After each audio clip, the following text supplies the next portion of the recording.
আমাদের হবিগঞ্জ শহরে খুব ঘন ঘন চুরি হচ্ছে। এই ব্যাপারে আমাদের ব্যবসায়ীরা আতঙ্কেই ভুগছে। বাট আমরা সপ্তাহখানেক আগে সদর থানার ভারপ্রাপ্ত কর্মকর্তা নিয়ে মিটিংয়ে বসছি আমাদের হবিগঞ্জ মার্চেন্ট রেস্টুরেন্টের অফিসে।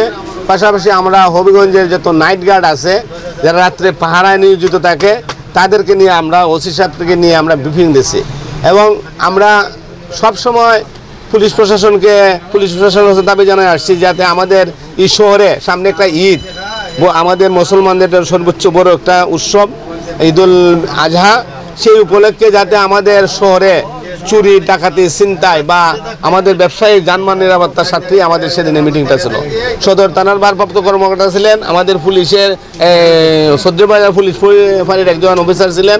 তারা আমরা কথা দিয়েছিলেন যে আমরা চেষ্টা করব এবং আমরা টোল বাড়াবো এবং আমরা প্রতিটা নাইট গার্ডের সাথেও রাত্রে যোগাযোগ করব, বারবারই নাইট গার্ডের সাথে যোগাযোগ করব এবং নাইট গার্ডে যদি কেউ বা কোনো ধরনের সন্দেহভাজন কোনো লোক রাত্রে 12-1টার পরে শহরে ঘোরাফেরা করে তাদেরকে তাৎক্ষণিকভাবে আটকাইয়া ওসি সাহেবের সাথে যোগাযোগ করার জন্য বা থানায় সোপর্দ করার জন্য।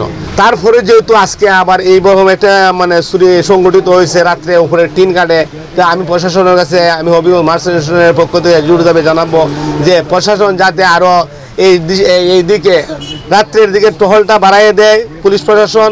পাশাপাশি যারা এই কাজে সম্পৃক্ত বা জড়িত আমাদের এলাকার চিহ্নিত অবশ্যই কিছু চোর আছে যারা লিস্টেড, থানাতে যারা লিস্টে থাকে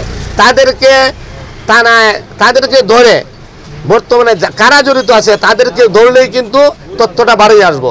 তাই আমি পুলিশ প্রশাসনের কাছে আবারও জোর দাবি জানাচ্ছি যারা চিহ্নিত চোর ডাকাত আমাদের এই হবিগঞ্জের আশেপাশে বিভিন্ন এলাকায় ছড়াই ছিটে আছে, হবিগঞ্জ সদর মডেল থানায় তাদের লিস্ট আছে, তাদেরকে ধরে আইনের আওতায় নিয়ে আমাদের এই ব্যবসায়ীদের জানমালের স্বার্থের রক্ষার্থে আমাদের চুরি ডাকাতি ছিনতাই বন্ধের দাবিতে আমরা মার্চেন্টের পক্ষ থেকে জোর দাবি জানাচ্ছি। গত 15 দিনের ভিতরে এই দিন ঘটছে 5টা দোকানে, আজকে গত 2টা দোকানে। এই ঘটনার 7-8টা ঘটনা ঘটছে। যে ঘটনাটাই ঘটছে কিন্তু আসলে আমরা নাইট গার্ডও দুষতে পারি না, কারণ হলো এগুলো এমন একটা জায়গায় ঢুকে পিছনে সামনে থেকে পেছনে যাওয়ার কোনো রাস্তা নাই। যেহেতু রাস্তা নাই, নাইট গার্ডের সামনে থাকে, পিছন দেখার মতন কোনো ক্ষমতা নেই। এরা যে আজকে আমরা যে স্পটটা দেখলাম যে ঘরে চুরিটা হয়েছে, যেদিকে চোরটা ঢুকছে সেই দিকে যাওয়ার মতন কোনো জনসাধারণ বা নাইট গার্ড বা পুলিশ যাওয়ার মতন কোনো রাস্তা নাই। তারপরেও আমরা পুলিশ প্রশাসনকে চাপ দিছি এবং আমাদের নাইট গার্ডদেরকে চাপ দিছি।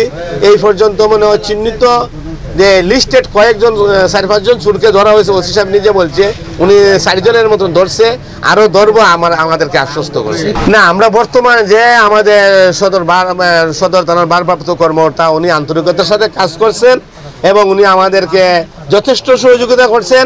আসলে উনার তৎপরতা, উনাকে আমি রাত্রেই দেখছি, এমন কোনো রাত নাই তেন 12টার পরে নিজে টহলে বারোয়, পাশাপাশি উনার পুলিশ প্রশাসনকে টহল জোরদার করার জন্য বারবার তাগিদ দেয়।